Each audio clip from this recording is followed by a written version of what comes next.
Di Di Surabaya sini juga, gitu. di sini kadang nggak menentu ya, kadang setelah panas sekian hari tiba-tiba hujan gitu. Hmm, Hujannya bisa seharian. Tapi betul. ya cenderung cenderung masih cerah lah, cerah gitu. Oke. Secerah market kita kayaknya. Terserah market kita. Amin, amin, amin.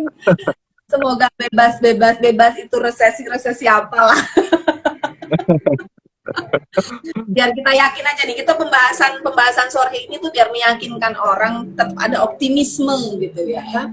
Ketika Betul, betul. kanal di sini mampet, kita bisa pakai kanal yang ini gitu ya. Jadi tidak mengandalkan satu keranjang, satu harus ngikutin apa ya Mas ya? Tren apa sih yang menjadi tren? Tidak terpatok dengan satu profesi mungkin. Iya. Eh, Penting mencari multiple source of income lah istilahnya ya. Keranjang untuk income-nya harus cari. Oke, keranjang income-nya harus banyak nih. Istilahnya bukan sampingan lagi, tapi keranjang income-nya harus banyak sekarang. Betul, betul. Karena banyak peristiwa yang nggak terduga ya, Mas. Artinya memang selama, kalau aku sih pribadi lebih ke selama ada peluang, kenapa enggak? Ya enggak? Selama tidak Ya, ya, menyalahi aturan, betul. ya. Selama tidak menyalahi aturan. Oke, ini sudah cukup banyak yang gabung nih. Selamat sore buat teman-teman, Kontan News dan juga follower dari Mas Dodi. Kita sore ini bergabung dengan Mas Dodi Prayogo, seorang konten kreator. Tapi sebenarnya beliau ini dosen. Beliau adalah dosen di Universitas Kristen Petra, Surabaya ya Mas ya. Betul. Oke. Teknik Sore sipil. Teknik sipil. Oke.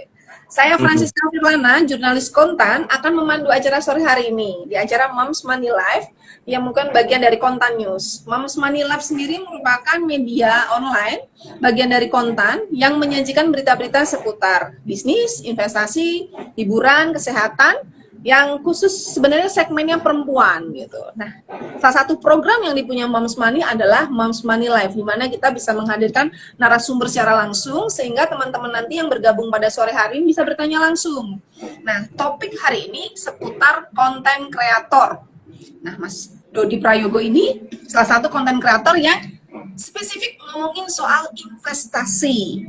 Jadi investasinya macam-macam yang kalau dilihat di YouTube-nya di Dodi Prayogo, Dodi bicara investasi, kita bisa ngelihat apa sih isi-isi kontennya. Ternyata tips-tips yang berkaitan dengan orang dipandang berat soal investasi itu bisa disampaikan secara ringan, secara konten dan banyak pembacanya gitu, banyak penontonnya gitu. Nah, ini sudah bergabung dengan Mas Dodi, sehat bugar, sudah pulang dari kantor. Kita akan langsung nih Mas Dodi. Sebenarnya sebelum kita ngomongin konten Mas Dodi, sebenarnya Mas Dodi ini kan aku lihat latar belakangnya pendidik ya, dosen gitu kan. Kemudian sekolahnya juga bukan sekolah keuangan, bukan sekolah ekonomi gitu. Dengar-dengar juga apa investasi saham, investasi. Sebenarnya kesadaran berinvestasi itu sejak kapan sih, Mas?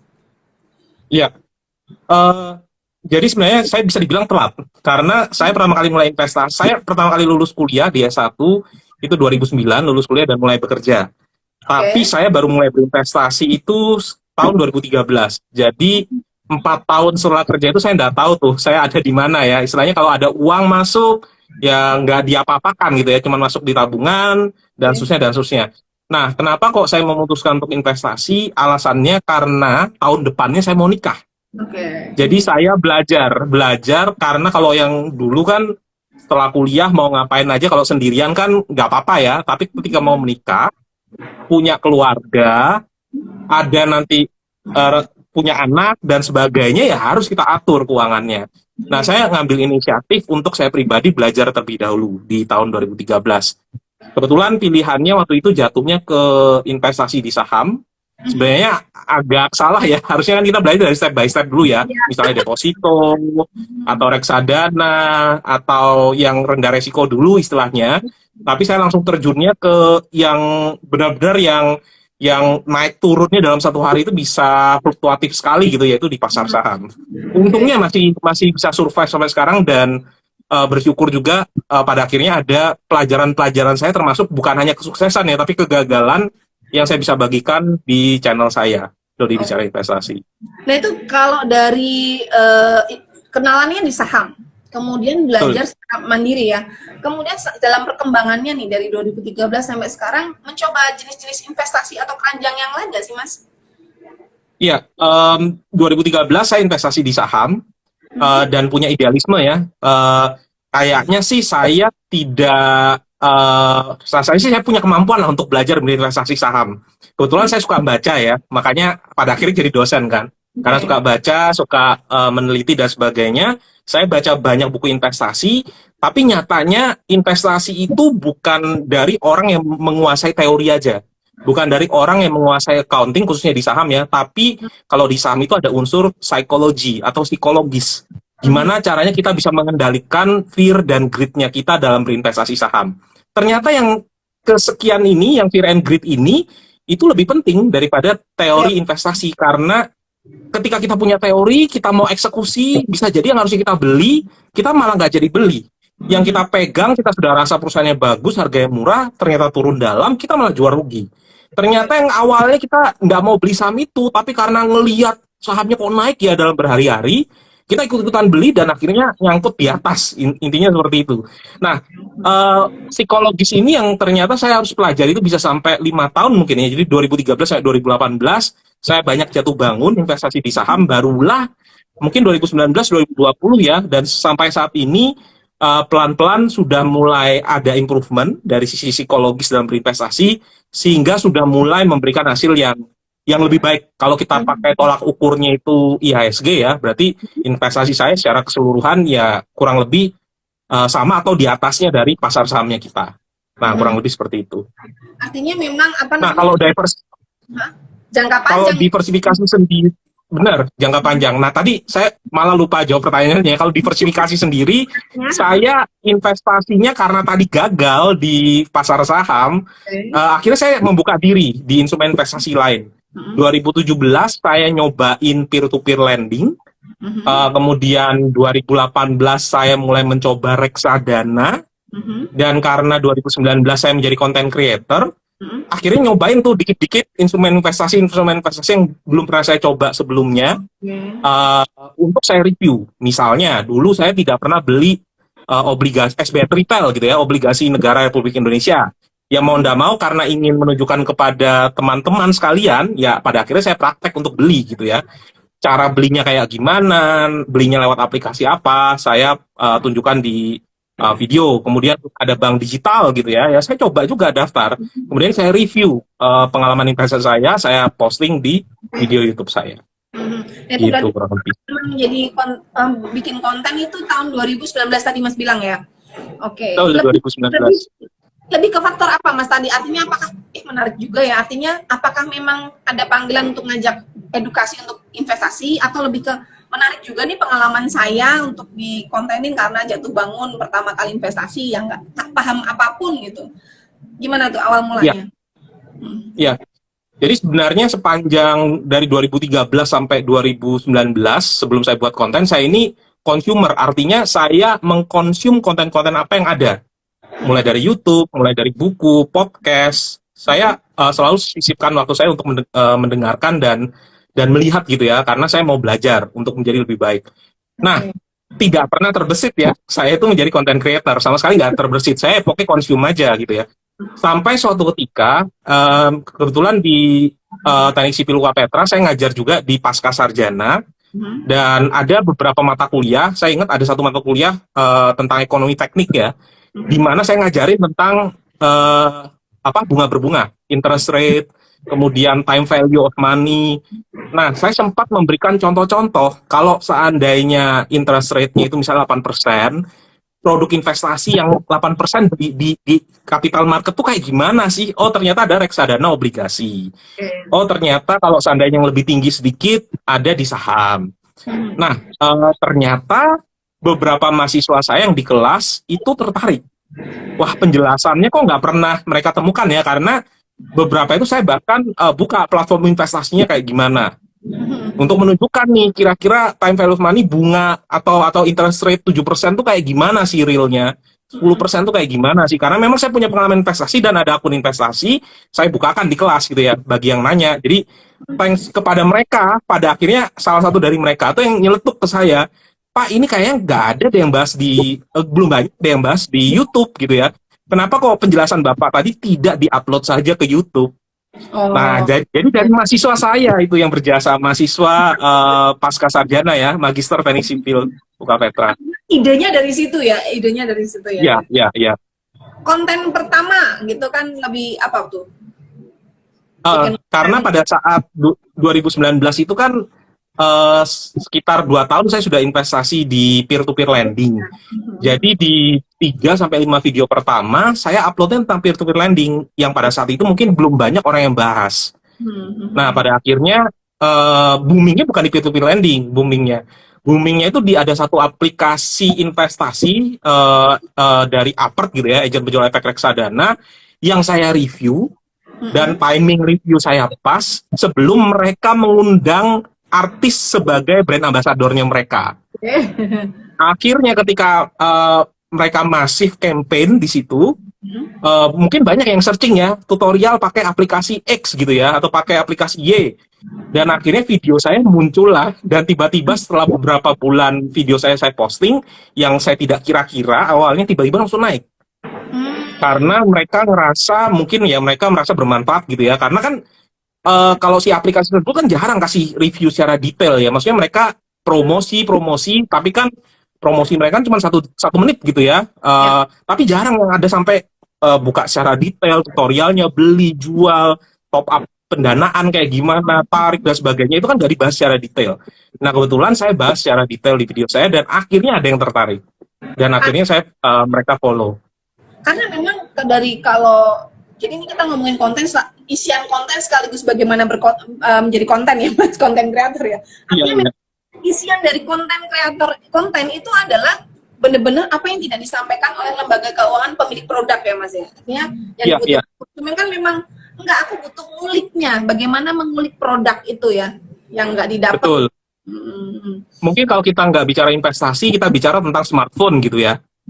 Kan tidak mungkin brand smartphone tertentu akan menceritakan secara detail. Oh ini apa, terus kalau seandainya dipakai refreshing rate dan sebagainya kayak gimana gimana kan mereka akan ceritakan, tapi paling waktunya cuma beberapa detik ya, karena mereka kan ingin supaya ketika iklan kan cuma brand awareness dan ngajak untuk beli.